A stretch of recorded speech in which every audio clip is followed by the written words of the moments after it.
asleep, like always. Me.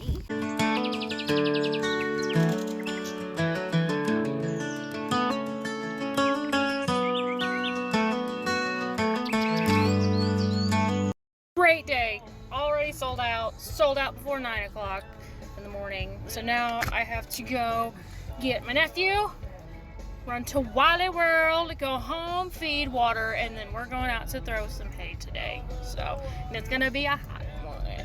But anything for the babies. Come on, handsome. So it's only about 90 today. So it's not too awful. Hi, Tabs. So it's not too awful. Still a little warm, but it's a lot better than what it has been the last couple of days. Hi, Tabs. How was the night watch, huh? You eat all your food, you and Wally?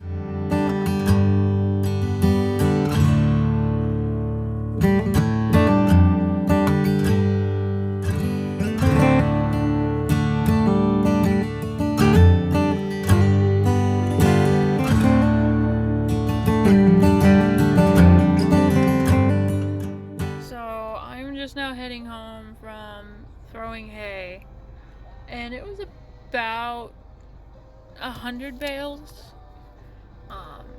So it was pretty light work. The fact that it was 90 something degrees really sucked. But there was a few of us doing it, so wasn't too big of a deal. I had my nephew with me. It was a beautiful farm.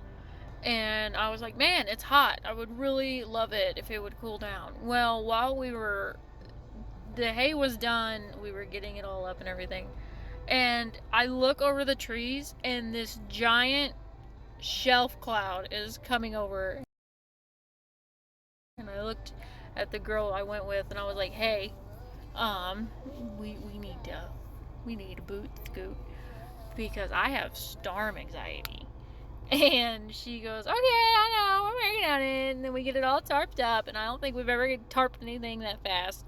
And then the wind started blowing and it was cold. And then it started to rain. I'm talking full-on tsunami. And I look over and the cloud is spiraling into a tornado. And I was like, we gotta go. And she's like, I know. And she's trying to tighten these ratchet straps as quick. We get stuck in possibly one of the biggest rainstorms I have ever had to experience. And I had a blast. So I'm gonna go home, take a shower, and go to sleep. And just sleep late. I'm so exhausted. Also, side note, I got these nails. I had to take my acrylic ones off because I was having an allergic reaction. I've had contact dermatitis and I had tested to see if maybe, I don't know, but, so I got these and they're just glue on, and I got the glue from Sally's, and I must say, they have survived several days of feeding, showering, dishwashing, baking, and now throwing hay bales. And they haven't not even a lift. These are the best nails and best glue I think I've ever had to deal with. I am so impressed. I have thrown hay. I have moved 50-pound feed bags. I have fed animals. I have watered animals. I have taken showers. I have done it all. And every single one of them still just as strong as ever. So I am thoroughly impressed. Thoroughly. I even wore gloves just in case they broke. But no, they're hanging on. So now I'm going to go home and go to bed.